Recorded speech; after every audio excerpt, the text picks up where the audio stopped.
Alright everybody, the TROPO precipitation gauge from Climalytic is here today. Yay!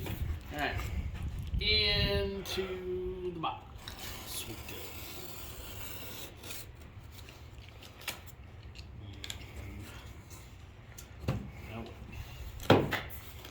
There we go. Like that.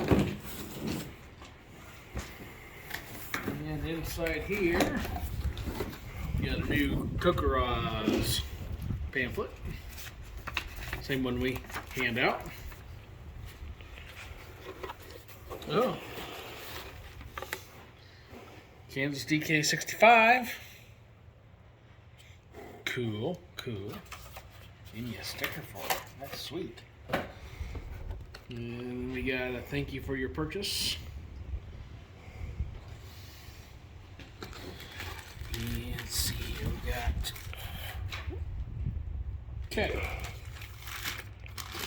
We got the mounting.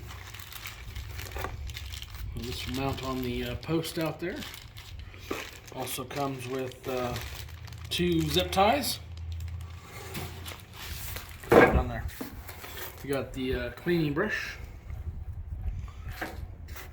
screws.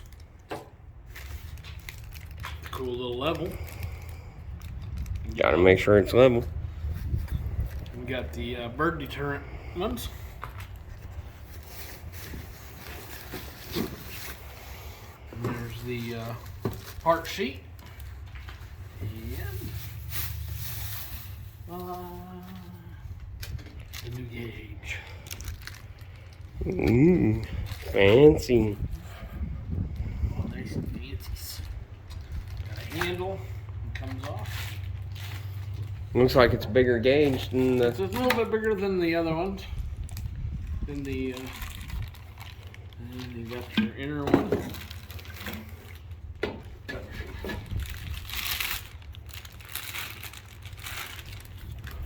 Just like that. How many inches does it say? 1 inch. This is 1 inch, and then the gauge itself is 13. So So be able to measure quite a bit with that. yep. All right, everybody. We'll get this hung up here in a little bit. We'll be back later. Later on.